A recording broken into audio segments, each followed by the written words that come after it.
वीर चोपड़ा मुंबई के सबसे बड़े होटल का मालिक है। आज पहली बार उसके माँ बाप उससे मिलने गांव से मुंबई आ रहे हैं।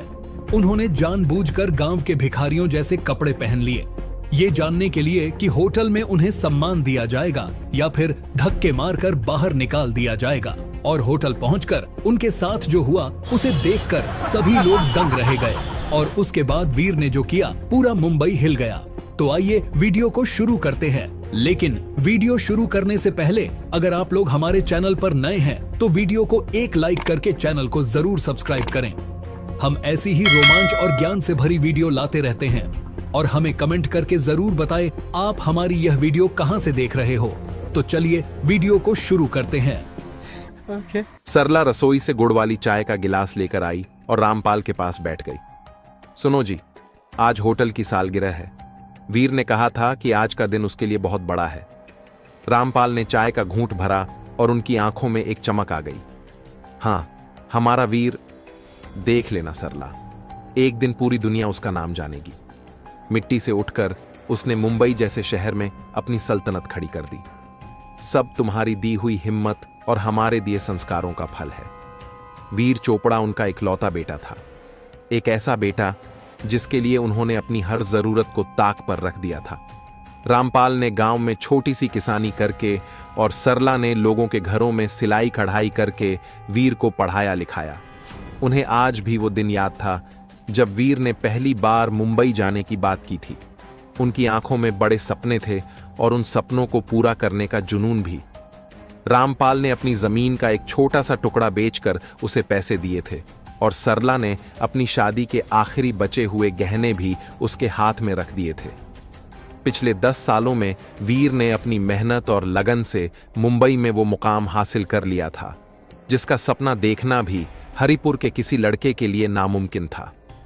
आज वो ग्रैंड इंपीरियल होटल का मालिक था, जो मुंबई का सबसे आलीशान और मशहूर होटल माना जाता था। वीर अपने माँ बाप से बहुत प्यार करता था, लेकिन काम की व्यस्तता के कारण गांव कम ही आ पाता था। हालांकि वो हर महीने पैसे भेजना और फोन पर बात करना कभी नहीं भूलता था। आज होटल की 5वीं सालगिरह थी और वीर ने इस मौके पर एक बहुत बड़ी पार्टी रखी थी। उसने 1 हफ्ते पहले ही रामपाल को फोन करके कहा था, बापू, इस बार आपको और मां को यहां आना ही पड़ेगा। आप ही मेरे असली वीआईपी मेहमान हैं। आपके बिना मेरी कोई भी कामयाबी अधूरी है। रामपाल और सरला के लिए यह किसी सपने के सच होने जैसा था। उनका बेटा उन्हें अपनी दुनिया में बुला रहा था। सरला ने अपनी सबसे अच्छी किनारी वाली साड़ी निकाली जिसे उसने सालों से सहेज कर रखा था। रामपाल ने भी अपना पुराना लेकिन साफ कुर्ता पायजामा और सदरी तैयार की। उनके पास यही सबसे कीमती लिबास था। मुंबई की ट्रेन यात्रा उनके लिए एक नया अनुभव था। शहर की भीड़, ऊंची ऊंची इमारतें और भागती हुई जिंदगी देखकर वे हैरान थे। स्टेशन पर वीर ने उन्हें लेने के लिए एक ड्राइवर को भेजा था। जब वे उस चमचमाती हुई गाड़ी में बैठे तो सरला ने धीरे से रामपाल का हाथ पकड़ लिया, जैसे कह रही हो, क्या यह सब सच है? गाड़ी जब द ग्रैंड इंपीरियल के सामने रुकी तो उनकी आंखें खुली की खुली रह गईं। होटल किसी महल जैसा लग रहा था। ऊंचे शीशे के दरवाजे, जगमगाती रोशनियां और वर्दी पहने हुए दरबान, ये उनकी कल्पना से भी परे था। रामपाल ने अपनी सदरी को ठीक किया और सरला ने अपनी साड़ी का पल्लू सिर पर थोड़ा और खींच लिया। उनके दिल में अपने बेटे के लिए गर्व था, लेकिन इस चकाचौंध भरी दुनिया में एक अनजाना सा डर भी था। वे धीरे धीरे कदम बढ़ाते हुए होटल के विशाल दरवाजे की ओर बढ़े, यह जाने बिना कि इस चमक दमक के पीछे उनका सबसे बड़ा अपमान इंतजार कर रहा था।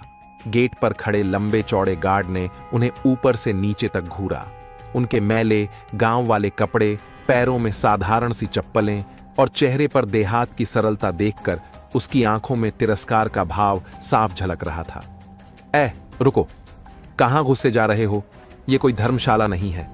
रामपाल ने विनम्रता से कहा, बेटा, हम वीर चोपड़ा के मेहमान हैं। उन्होंने हमें आज यहां बुलाया है। गार्ड जोर से हंसा। वीर साहब के मेहमान? और तुम लोग? अपनी शक्ल देखी है आईने में? चलो हटो यहां से, साहब का मूड खराब मत करो। सरला का दिल बैठ गया। अपने ही बेटे के होटल के दरवाजे पर यह व्यवहार। रामपाल ने अपनी जेब से एक कार्ड निकाला जिसे वीर ने भिजवाया था। देखो बेटा, यह कार्ड साहब ने ही दिया है। इस पर लिखा है कि आज हमारी दावत है। गार्ड ने बेमन से कार्ड देखा। उस पर वीर के हस्ताक्षर थे।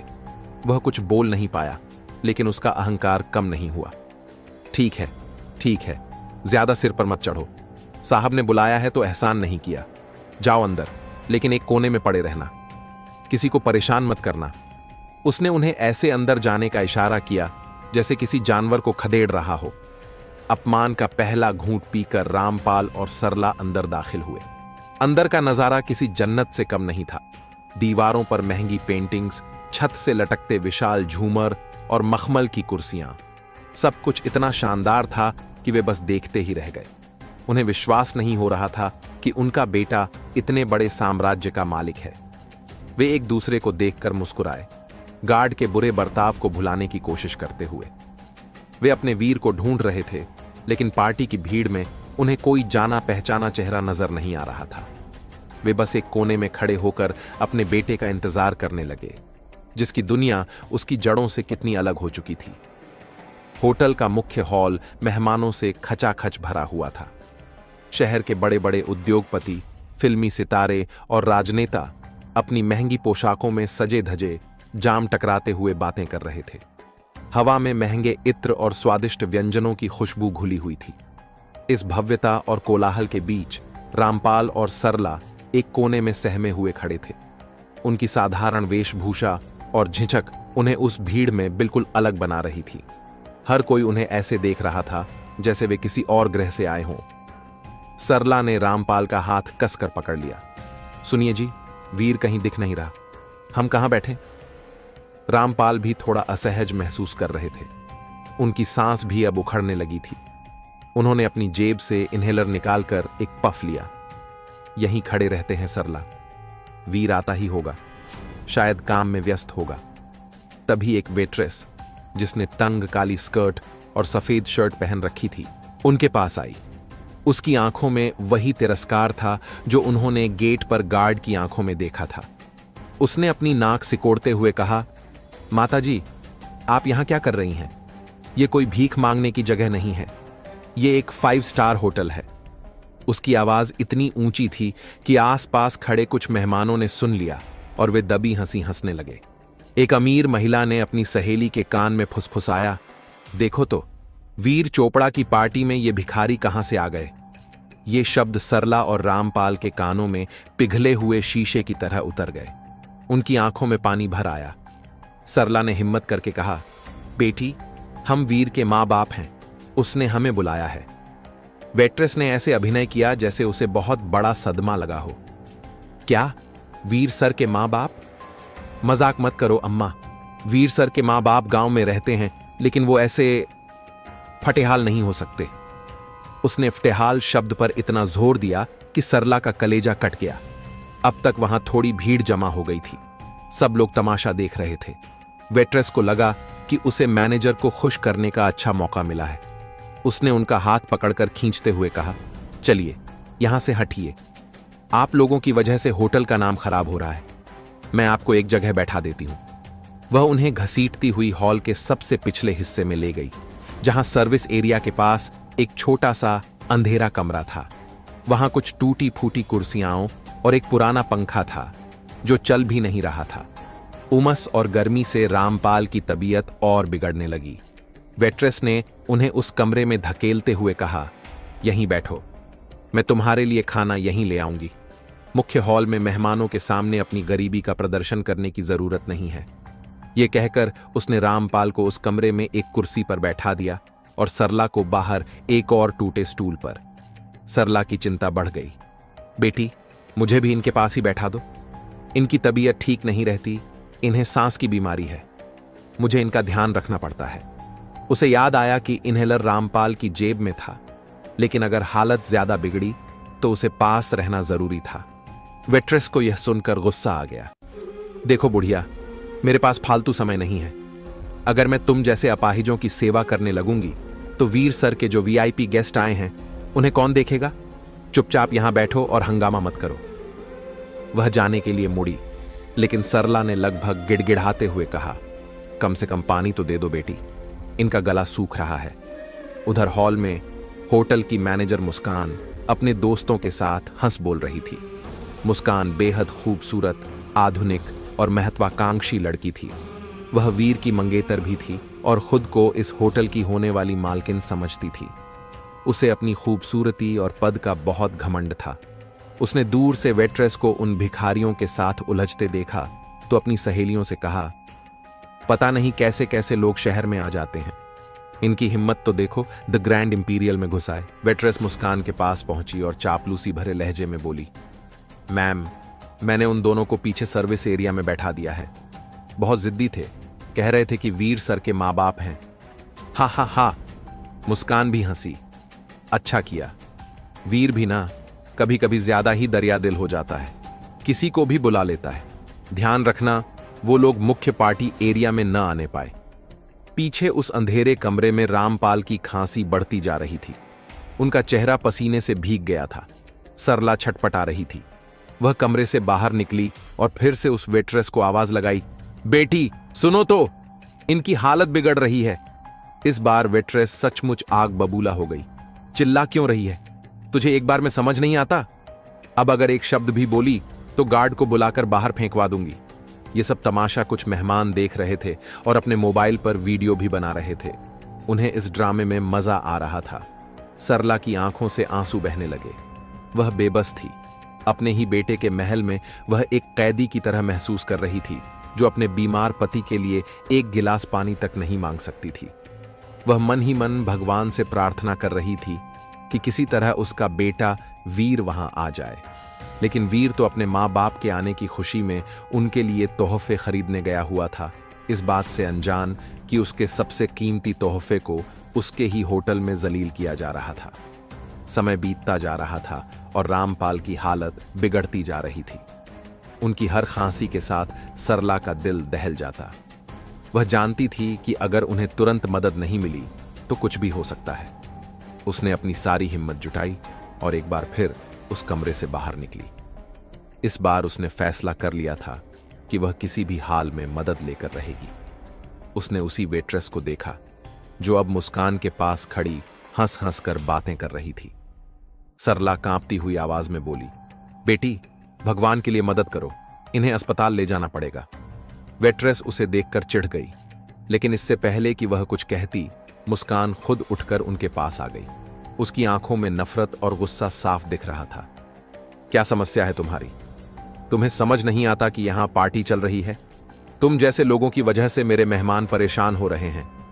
सरला ने हाथ जोड़कर कहा, बेटी मैं तुमसे कुछ नहीं मांग रही, बस मुझे मैनेजर साहिबा से मिलवा दो। उनका नाम मुस्कान है। वीर ने बताया था कि वो हमारी मदद करेंगी। ये सुनना था कि वेट्रेस चीख पड़ी, तेरी हिम्मत कैसे हुई अपनी इस नापाक जबान से मुस्कान मैडम का नाम लेने की? तू जानती भी है वो कौन है? वो वीर चोपड़ा की होने वाली बीवी और इस होटल की मैनेजर हैं। तुम जैसे भिखारियों के लिए उनके पास वक्त नहीं है। मुस्कान के चेहरे पर एक क्रूर मुस्कान तैर गई। उसे अपनी ताकत का एहसास करके मजा आ रहा था। उसने सरला को ऊपर से नीचे तक देखा और कहा, मैं ही हूं मुस्कान, बोलो क्या चाहिए? सरला की आंखों में एक पल के लिए उम्मीद की किरण जागी। बेटी मेरे पति की तबीयत बहुत खराब है, उन्हें सांस लेने में तकलीफ हो रही है, बस एक गिलास पानी। उसकी बात पूरी होने से पहले ही मुस्कान ने पास की मेज से पानी का एक गिलास उठाया और उसे एक अमीर मेहमान को दे दिया। फिर सरला की तरफ मुड़कर बोली, पानी? तुम लोगों को क्या लगता है यह कोई लंगर है? यहां पानी भी मुफ्त में नहीं मिलता। तभी रामपाल खांसते खांसते कमरे से बाहर आ गए। उन्हें खड़ा रहना भी मुश्किल हो रहा था। उन्होंने पास की एक मेज का सहारा लिया जिस पर मेहमानों के लिए पानी के गिलास रखे थे। कांपते हाथों से उन्होंने एक गिलास उठाने की कोशिश की, लेकिन तभी मुस्कान फुर्ती से आगे बढ़ी और उसने सरला के गाल पर एक जोरदार थप्पड़ जड़ दिया। चुपचाप खड़ी रह बुढ़िया, तेरे आदमी को कुछ हुआ तो हमें कोई फर्क नहीं पड़ता। थप्पड़ इतना तेज था कि सरला लड़खड़ा गई। उसका हाथ रामपाल के हाथ से टकराया और पानी का गिलास छिटक कर पास में बैठे एक अमीर आदमी के महंगे सूट पर जा गिरा। हॉल में एक पल के लिए सन्नाटा छा गया। वह अमीर आदमी गुस्से से खड़ा हो गया। ये क्या बदतमीजी है, मेरा 10 लाख का सूट खराब कर दिया। सरला ये देखकर बुरी तरह घबरा गई। वह उस आदमी के पैरों में गिरकर रोने लगी। साहब, गलती हो गई, माफ कर दीजिए, हमने जानबूझकर नहीं किया। यह नजारा देखकर मुस्कान का गुस्सा 7वें आसमान पर पहुंच गया। अपनी पार्टी में ऐसा हंगामा। उसने पास की मेज से एक और गिलास पानी उठाया और पूरा का पूरा सरला के मुंह पर दे मारा। पानी की ठंडी धार सरला के चेहरे और कपड़ों को भिगो गई। मुस्कान चीखी, चल बुढ़िया, साफ कर इसे, अभी के अभी, तूने सारा फर्श गीला कर दिया। सरला अपमान और डर से कांप रही थी। उसकी आंखों से आंसुओं की धारा बह रही थी। वह सोच रही थी, हे भगवान, मेरा वीर इस जालिम औरत से शादी करने जा रहा है। उसे पता भी नहीं कि यह कितनी बड़ी धोखेबाज है। मुस्कान ने गुस्से में उसकी साड़ी का पल्लू खींचा और जमीन की तरफ इशारा करते हुए कहा, देख क्या रही है, चल इसी से पोछा मार। यह सुनकर हॉल में बैठे कुछ लोग ठहाका मारकर हंस पड़े। कुछ ने अपने फोन निकालकर वीडियो बनाना तेज कर दिया। बेचारी सरला देवी, जिसकी उम्र में उसे सम्मान मिलना चाहिए था, अपने ही बेटे के होटल में अपनी साड़ी के पल्लू से जमीन पर गिरा पानी साफ करने लगी। हर एक आंसू के साथ उसका दिल टूट रहा था। वह बस यही दुआ कर रही थी कि उसका वीर किसी तरह यह सब देख ले। रामपाल अपनी पत्नी का यह अपमान नहीं देख सके।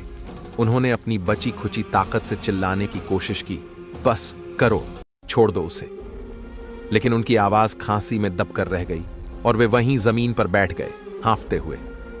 मुस्कान को लगा कि यह ड्रामा अब हद से ज्यादा हो रहा है। उसने गुस्से में गार्ड को आवाज लगाई, सिक्योरिटी, कहां हो तुम सब? 2 गार्ड भागकर अंदर आए। मुस्कान ने उनकी तरफ इशारा करते हुए आदेश दिया, इन दोनों भिखारियों को यहां से उठाकर बाहर फेंको, अभी के अभी। और सुन लो, अगर आगे से इनके जैसे अछूत लोग मुझे इस होटल के आसपास भी दिखे तो तुम दोनों नौकरी करने लायक नहीं बचोगे। मुस्कान को इस बात का जरा भी अंदाजा नहीं था कि वीर ने जिन खास मेहमानों के आने की बात की थी वह यही थे जिन्हें वह धक्के मारकर बाहर निकलवा रही थी। गार्डों ने तुरंत रामपाल और सरला को बेरहमी से पकड़ा।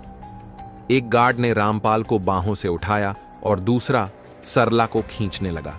वे उन्हें घसीटते हुए होटल के मुख्य दरवाजे की तरफ ले जा रहे थे। सरला रो रही थी और रामपाल बेबसी से अपनी पत्नी को देख रहे थे। वहां मौजूद सैकड़ों मेहमानों में से किसी ने भी उन्हें बचाने की कोशिश नहीं की। सब बस तमाशबीन बने रहे, क्योंकि एक गरीब का अपमान अमीरों के लिए महज एक मनोरंजन था। गार्ड रामपाल और सरला को किसी सामान के बोरे की तरह घसीटते हुए होटल के भव्य दरवाजे से बाहर ले जा रहे थे। सरला लगातार गिड़गिड़ा रही थी, छोड़ दो हमें, हमारा बेटा यहीं है, वीर। लेकिन उसकी आवाज पार्टी के शोर और लोगों के ठाकों में दबकर रह गई। रामपाल की सांस अब बहुत ज्यादा उखड़ चुकी थी, उनकी आंखें बंद हो रही थीं। यह सारा मंजर वहां बैठे कुछ ग्राहक अपने मोबाइल में कैद कर रहे थे। उन्हें एक सनसनीखेज वीडियो मिल गया था जिसे सोशल मीडिया पर डालकर वे हजारों लाइक्स और कमेंट्स पा सकते थे। किसी को भी उन 2 बूढ़े बेबस इंसानों की पीड़ा से कोई लेना देना नहीं था। गार्ड उन्हें बाहर गेट तक लेकर पहुंचे ही थे कि तभी एक चमचमाती हुई काली मर्सिडीज गाड़ी आकर होटल के पोर्टिको में रुकी। गाड़ी इतनी शानदार थी कि सबकी नजरें उसी पर टिक गईं। एक गार्ड ने फुर्ती दिखाते हुए दौड़कर गाड़ी का दरवाजा खोला। उसमें से एक लंबा चौड़ा सजे धजे नौजवान उतरा। उसने एक महंगा इटालियन सूट पहना हुआ था। उसके बाल करीने से संवारे हुए थे और उसकी आंखों में आत्मविश्वास की चमक थी। यही था वीर चोपड़ा, सरला और रामपाल की आंखों का तारा, उनकी जिंदगी भर की कमाई और उनका गुरूर।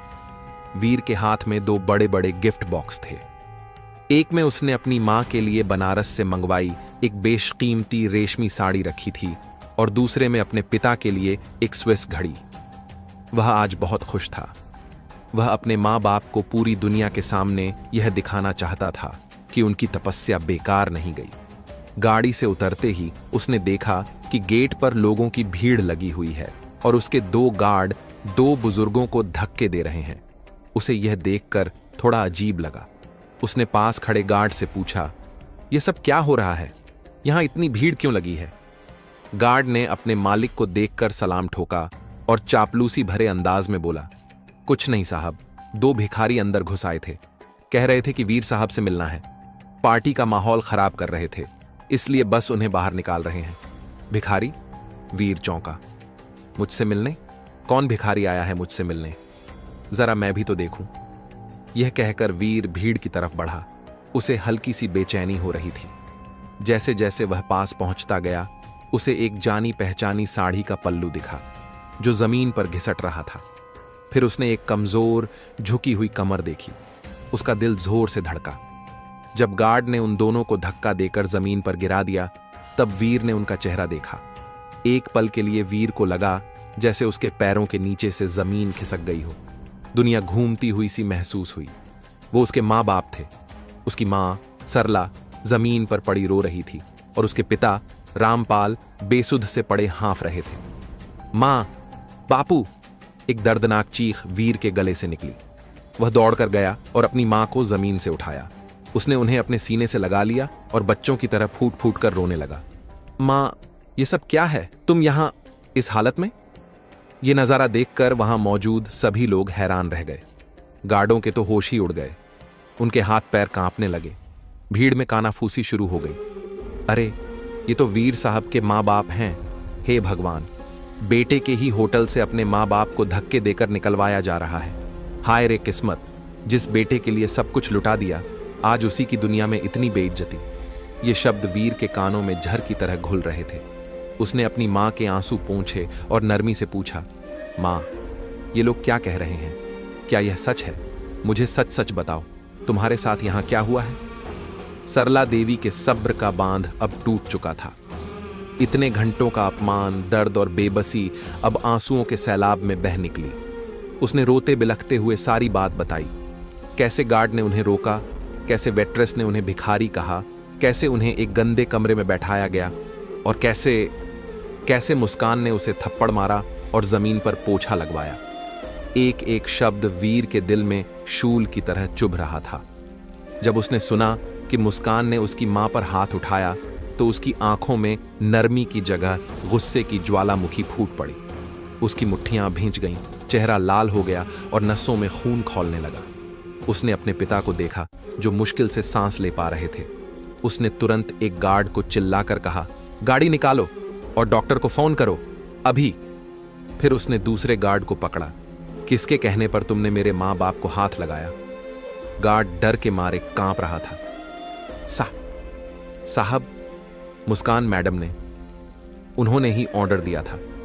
मुस्कान? वीर ने यह नाम ऐसे कहा जैसे कोई जहरीले सांप का नाम ले रहा हो। उसने अपने मां बाप को प्यार से गाड़ी में बिठाया, ड्राइवर को अस्पताल ले जाने का निर्देश दिया और फिर होटल की तरफ मुड़ा। उसके हर कदम में एक तूफान था। आज वह उस हर इंसान को सबक सिखाने वाला था जिसने उसकी जड़ों का, उसके भगवान का अपमान किया। वीर चोपड़ा जब गुस्से में होटल के मुख्य हॉल में दोबारा दाखिल हुआ तो ऐसा लगा जैसे कोई बवंडर आ गया हो। पार्टी का संगीत अचानक बंद हो गया। जो लोग अभी तक हंस बोल रहे थे, वे सब उसे देखकर चुप हो गए। उसकी आंखों में जलती हुई आग और चेहरे पर विनाश की शांति देखकर हर कोई सहम गया। उसकी दहाड़ पूरे हॉल में गूंज उठी। मुस्कान, कहां हो तुम? बाहर निकलो। मुस्कान, जो अपनी सहेलियों के साथ बैठकर मजे से चाय की चुस्कियां ले रही थी और अपनी जीत का जश्न मना रही थी, वीर की आवाज सुनकर चौंक गई। उसे अंदाजा भी नहीं था कि कुछ ही पलों में उसकी दुनिया उजड़ने वाली है। वह घबराई हुई सी बाहर आई और बनावटी मुस्कान के साथ बोली, वीर, तुम आ गए? क्या हुआ? तुम इतने गुस्से में क्यों हो? देखो, मैंने पार्टी कितनी अच्छी तरह से संभाली है। वीर ने उसकी किसी बात का जवाब नहीं दिया। वह सीधा उसकी तरफ बढ़ा और बिना एक शब्द कहे उसने आगे बढ़कर एक जोरदार चांटा मुस्कान के गाल पर जड़ दिया। छटाक! थप्पड़ की आवाज इतनी तेज थी कि हॉल में बैठे सभी मेहमान अपनी कुर्सियों से उठ खड़े हुए। सन्नाटा इतना गहरा हो गया कि लोगों को अपनी सांसों की आवाज भी सुनाई दे रही थी। मुस्कान का चेहरा घूम गया। उसके गाल पर 5 उंगलियों के निशान छप गए थे। उसकी आंखों में हैरानी और डर साफ झलक रहा था। वीर गुस्से से कांप रहा था। उसकी आवाज में दर्द और नफरत का मिला जुला भाव था। जिन माँ बाप ने मुझे यहाँ तक पहुँचाने के लिए अपनी जिंदगी की हर खुशी कुर्बान कर दी, जिन्होंने खुद भूखे रहकर मेरा पेट भरा, आज तुमने उन्हीं को मेरे ही होटल से भिखारी बोलकर धक्के मारकर बाहर निकाल दिया। ये सुनते ही मुस्कान की आंखें फटी की फटी रह गईं। अब उसे समझ आया कि उसने कितनी बड़ी और भयानक गलती कर दी है। जिन भिखारियों को उसने जलील किया था वे वीर के माता पिता थे। उसके पैरों तले से जमीन खिसक गई। वह तुरंत वीर के पैरों में गिर पड़ी। उसके आंसू बहने लगे और वह गिड़गिड़ाने लगी, वीर प्लीज मुझे माफ कर दो, मुझसे बहुत बड़ी गलती हो गई। मुझे नहीं पता था कि वो तुम्हारे माँ बाप हैं। मैं उनसे माफी मांग लूंगी। वीर घृणा से पीछे हटा। माफी? तुम माफी के लायक नहीं हो। तुमने उनका अपमान नहीं किया, तुमने मेरे अस्तित्व का, मेरी जड़ों का अपमान किया है। तुम्हें लगा था कि गांव के सीधे सादे लोग हैं तो तुम उनके साथ कुछ भी कर सकती हो। तुम्हारी हिम्मत कैसे हुई मेरी मां पर हाथ उठाने की? उसने उस वेट्रेस की तरफ देखा जो अब डर के मारे एक कोने में छिपने की कोशिश कर रही थी। और तुम भी बराबर की शरीक हो इस गुनाह में।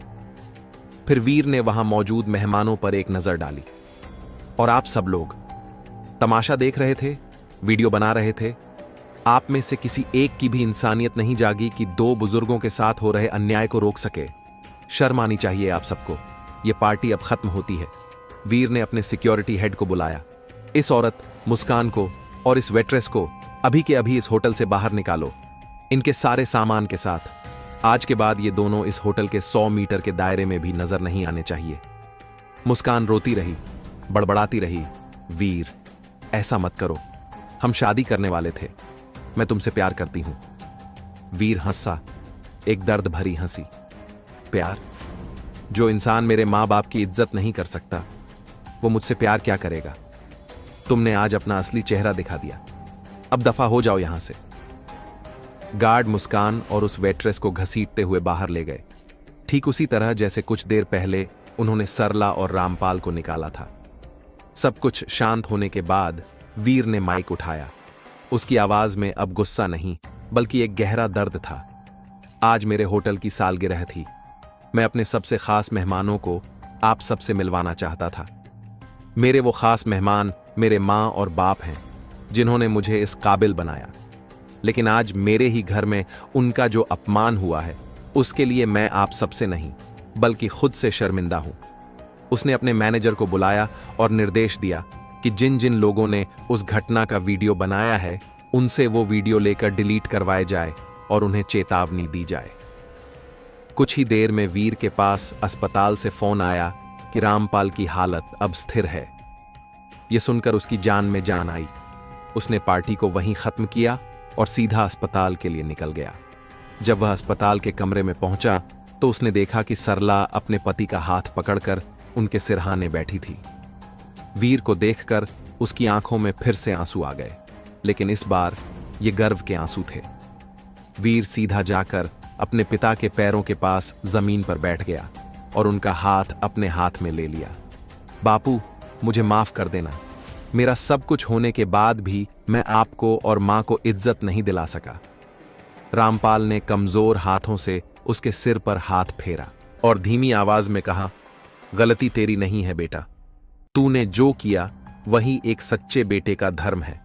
बस याद रखना, इमारत कितनी भी ऊंची क्यों ना हो जाए, अगर नींव कमजोर हो तो गिर जाती है, और हमारी नींव हमारे संस्कार और हमारी जड़ें होती हैं, उन्हें कभी मत भूलना। वीर ने अपने माँ बाप को गले लगा लिया। आज उसे अपनी दौलत, अपने होटल और अपनी शोहरत से ज्यादा कीमती चीज वापस मिल गई थी, उसका स्वाभिमान और उसकी जड़ों का सम्मान। होटल की वह काली रात बीत चुकी थी और अब एक नई सुबह उसका इंतजार कर रही थी, जिसमें दिखावा नहीं बल्कि रिश्तों की असली चमक थी।